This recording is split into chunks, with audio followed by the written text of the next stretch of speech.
Magandang araw po sa inyo lahat. Welcome po sa panibagong video natin dito sa Makapili TV.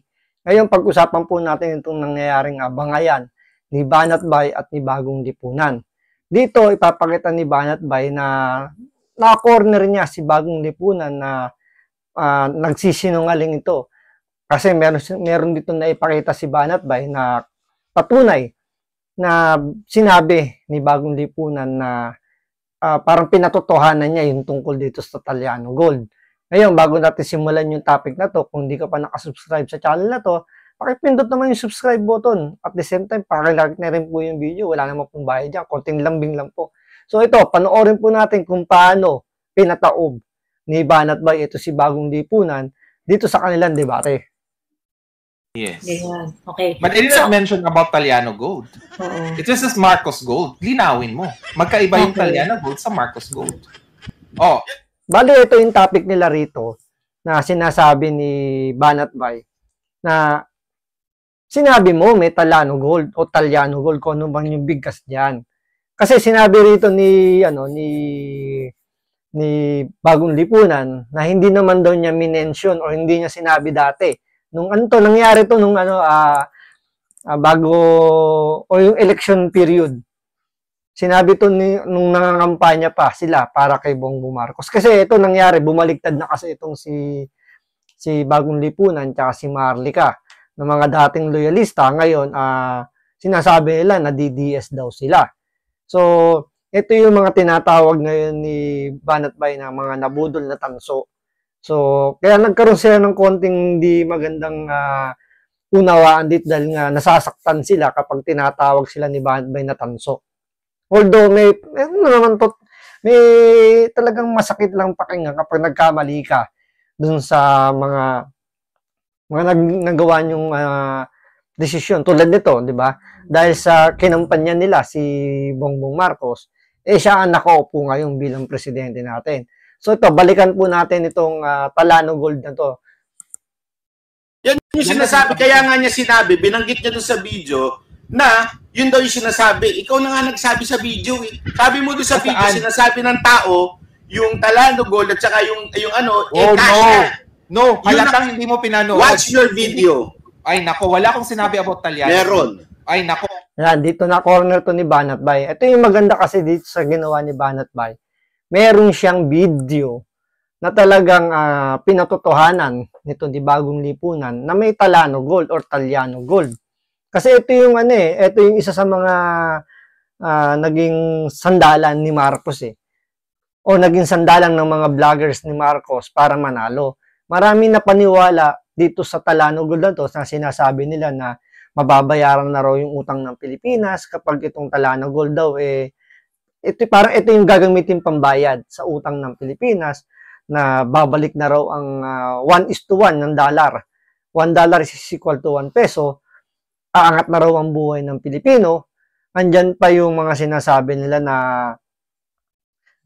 ibabangon daw yung ekonomiya natin gamit ang Taliano Gold. So, yun yung naging parang naging isa sa mga naging battle cry ng mga vlogger ni Pangulong Marcos nung nakarang eleksyon.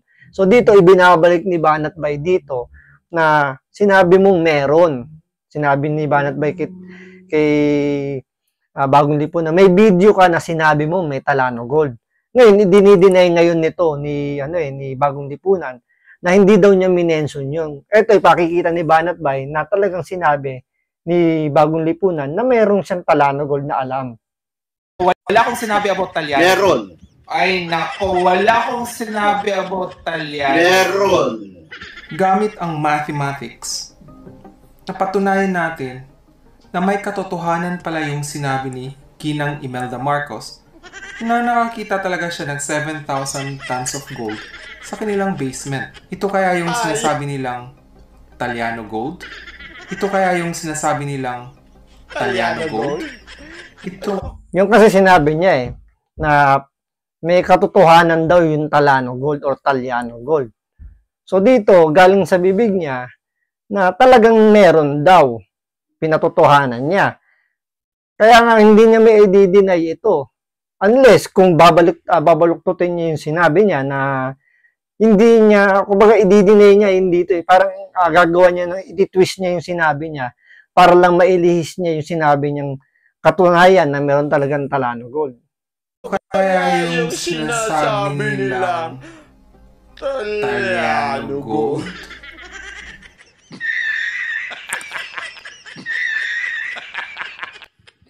Oh, di ba? Sounds family. Pareho sila ng logic. Eto, anong sabi ng mga tangang followers ni Bobong Lipunan? Anong sabi? Wala naman ako sinabing ako yung nagsabing Talano Gold, patanong yan. To be clear, listen to the first part. Ano sinabi niya? Yes. Ganyan. Okay. But I didn't mention about Talano Gold. Did I mention about Talano Gold? Nagsabi ba ako ng salitang Talano Gold? Sabi ko, oo. Sabi niya, hindi. May ganun siya, hindi. Meron na sagot ko, hindi. Ulitin ko ha. Kasi para alam niyo, ang issue dito, it's about mentioning. Did you mention or did you not mention? Simple as that. Yes or no? Tama yung sinabi ni Banat Pai. May punto siya ron. Pag sinabi mong minention mo, nabanggit mo na meron. Pero kung sinabi mo na hindi ko naman pinatotohanan na may Talano Gold, pwede pa natin sabihin na mali lang yung interpretasyon or mali lang yung pagkakabigkas niya doon sa sinabi niya. Pero dito sinabi niya, did I mention ba? So, ibig sabihin, nabanggit ko ba na may Talano Gold? Eh, malinaw doon sa video, sinabi niya na may katotohanan daw. So, tuloy po natin. Wala ako sinabi. I did not mention any. Oo. It was Marcos Gold. Linawin mo. Magkaiba yung Talano Gold sa Marcos Gold. Yan yung sinasabi. Kaya nga niya sinabi, binanggit niya doon sa video na yun daw yung sinasabi. Ikaw na nga nagsabi sa video eh. Sabi mo doon sa video, sinasabi ng tao, yung Talano Gold at saka yung cash na. Ayan ha, ang linaw pa nung sinabi ko. Sinasabi ng tao, yung tao, na yung Talano Gold is the same shit na sinasabi ni Imeldang gold. Alinaw nung sinabi ko, di ba? Yes or no? Sino hindi nakarinig nun? Sabi ko, yung mga tao na nagsasabing Talano Gold, yung lintik na Imelda Gold, are the same. Ano sagot ni Bago Lipunan? No, halatang hindi mo pinanood. Watch your video. Ay nako, wala akong sinabi about Talano. Meron. Ibig sabihin, hindi siya sumasang-ayon sa sinabi ko na yung mga tao ang nagsabi na yung gold ni Imelda ay Talano Gold. Correct? That's the logic. Sabi niya, wala akong sinabi about Talano Gold. Ay nako, wala akong sinabi about Talano. Meron. Wala akong sinabi about Talano Gold. Ay nako, wala akong sinabi about Talano. Meron. Gamit ang mathematics, napatunayan natin na may katotohanan pala yung sinabi ni Ginang Imelda Marcos na nakakita talaga siya ng 7,000 tons of gold. Isa-isay natin. May katotohanan pala yung sinabi ni Imelda. Nagtanong ba siya? Hindi. Sinabi niya, may katotohanan. There is truth. Totoo. May katotohanan. Ayan, pinilagay niya pa nga sulat. Siya kung naglagay niyan, may katotohanan. Ano ibig sabihin na may katotohanan? Totoo o hindi? Tanga na lang siguro magsabi, hindi totoo. Baka siya Kaya nga di ba? Ito lang isa sa mga patunay talagang binudol din. Kasama sila sa mga nambudol. Hindi lang sila nabudol, nambudol pa sila. Kasi nga ito yung pinaka, parang isa sa mga pinaniwalaan ng mga bumoto rito kay Bongbong Marcos na meron talaga daw ginto ang pamilya Marcos. Kahit na nga si Pangulong Marcos, sinabi niya na nga doon sa isang interview niya na never pa siya nakakita ng ginto sa kanilang bahay. Pero pinagpilitan nga nila rito na merong araw katotohanan na merong ginto sa basement. Si Imelda Marcos daw nagsabi na meron. Yung nga sabi niya may katotohanan nga na meron daw talagang ginto. Pero tinan nyo, sabihin natin na totoo o hindi totoo yung ginto. ibig ko sabihin parang, sabihin natin may ginto, bakit hindi pa ginagamit? Dahil yung pinangako nila, di ba, babayaran daw yung utang ng Pilipinas, gagawing 1:1 yung dollar. So, ibig sabihin, hindi totoong may ginto kasi hanggang ngayon, hindi naman nila binabayaran yung utang ng Pilipinas. Hindi nga nila ipinapakita yung ginto. So, talagang ginamit lang nila yung issue na yan nung nakarang eleksyon para mambudol lang ng mga tao para iboto si Pangulong Marcos.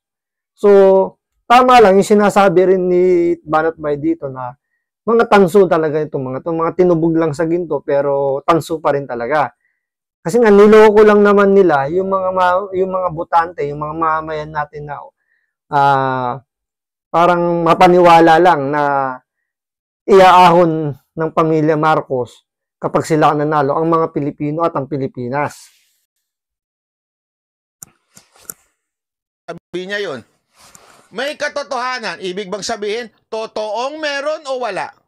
Totoo. Kaya nga may katotohanan. Oh. Ano pa sumunod? Sa kanilang basement. Ito kaya yung sinasabi nilang Taliano Gold? Ito kaya yung sinasabi nila na Taliano Gold. So, I'm correct. Doon sa sinabi kong, di ba sabi mo pa nga, sinabi nila na yan yung Taliano Gold. Sabi niya, wala ako sinabing ganyan. Bobo! Confused ka? Kaya nga dito na-corner siya ni Banat Bay dito. Kasi merong hawak na video si Banat Bay nagpapatotoo na sinabi niya talaga na minention niya, sabi natin minention niya na may Taliano Gold. So, ito yung mga nagpapatunay na kasama sila sa mga nambudol. Hindi lang sila binudol, kasama sila doon sa mga nambudol para maluklok sa pwesto si Pangulong Marcos. So, abangan pa po natin yung mga susunod na kabanata nito. Sigurado ko may buwelta rito si Bagong Lipunan dito kay Banat Bay. Yan ang abangan natin. So, maraming salamat po.